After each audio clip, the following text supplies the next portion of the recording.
Assalamualaikum warahmatullahi wabarakatuh. Kami dari kelompok 5 akan memberikan sebuah video mengenai mitigasi dan adaptasi tanah longsor. Sebelumnya, perkenalkan nama saya Gina Celsidia, absen 19. Saya Deva Krisnawidin Moko, absen 13. Saya Titis Tatasfikan, absen 36. Saya Najwa Fitriana Zahra dari absen 28. Teng-teng. Tanah longsor adalah peristiwa gerakan massa tanah yang menuruni lereng akibat terganggunya kestabilan tanah penyusun lereng. Tanah longsor dapat terjadi karena kombinasi berbagai faktor seperti lereng terjal, curah hujan tinggi, pengikisan tanah, tutupan vegetasi yang berkurang, getaran tanah, dan tanah yang berkurang padat atau tebal. Nah, tanah longsor itu sendiri memiliki dampak negatif, di antaranya dapat merusak jalan, menghancurkan permukiman, hilangnya lahan pertanian, kerusakan ekosistem, dan banyak lainnya. Di samping itu, terdapat upaya mitigasi yang dilakukan untuk mengatasi bencana tanah longsor dan juga adaptasinya. Peta daerah rawan longsor, yaitu pembuatan peta daerah rawan longsor adalah proses pemetaan wilayah yang memiliki potensi tinggi, sedang, atau rendah terhadap risiko terjadinya tanah longsor. Peta ini berguna untuk membantu pemerintah, masyarakat, dan pihak terkait dalam perancangan mitigasi bencana, pengambilan keputusan, serta evakuasi jika terjadi ancaman longsor. Materi B. Memastikan sistem drainase yang bagus.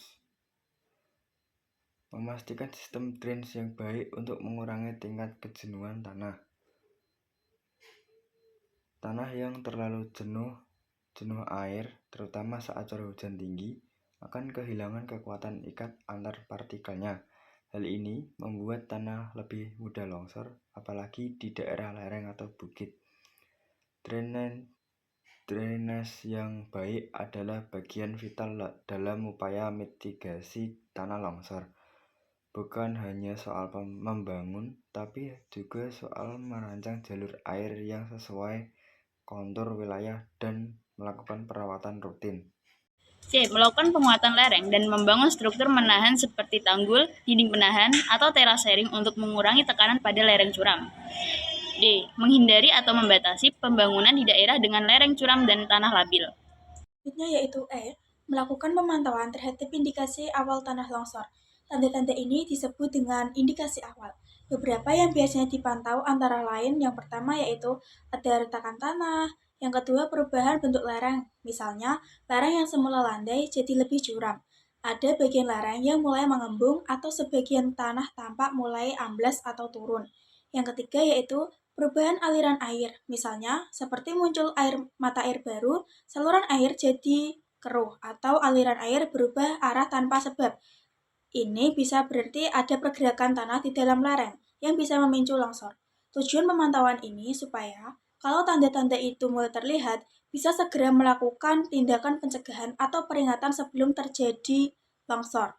Yang terakhir yaitu F, menentukan rencana darurat yang jelas dan mengidentifikasi rute evakuasi yang aman. Artinya, membuat panduan atau prosedur tentang apa yang harus dilakukan oleh warga, petugas, dan pihak terkait saat terjadi bencana. Dalam hal ini, tanah longsor dan menentukan jalur-jalur di mana saja yang bisa dilalui oleh warga untuk menyelamatkan diri ke tempat yang aman saat longsor. Rute ini harus tidak melewati lereng curam atau area rawan longsor, mudah diakses oleh semua orang termasuk anak-anak dan lansia. Jelas penanda jalannya, misal ada papan petunjuk dan jalur khusus. Adaptasi bencana tanah longsor terbagi menjadi 3, yaitu yang pertama, adaptation by reaction adalah proses adaptasi sebagai respon terhadap perubahan lingkungan atau bencana yang terjadi. Adaptasi ini umumnya dilakukan setelah terjadinya bencana. Sebagai contoh, masyarakat yang beradaptasi dengan tidak membangun permukiman di daerah rawan bencana. 2. Adaptation by adjustment adalah proses perubahan perilaku masyarakat terhadap lingkungan agar menjadi lebih baik dengan mengubah cara kerja, modifikasi, dan mengadopsi strategi baru yang lebih sesuai dengan situasi. Sebagai contoh, masyarakat dengan pemanfaatan lahan yang lebih efisien dan relatif aman dari risiko tanah longsor.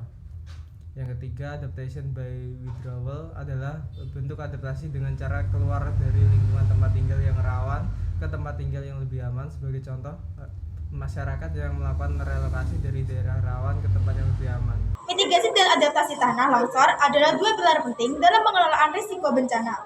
Mitigasi berupaya mencegah dan mengurangi dampak longsor melalui tindakan proaktif. Sementara adaptasi fokus pada penyesuaian dan peningkatan kapasitas untuk hidup dengan resiko yang ada. Sekian dari kelompok 5. Terima kasih. Wassalamualaikum warahmatullahi wabarakatuh.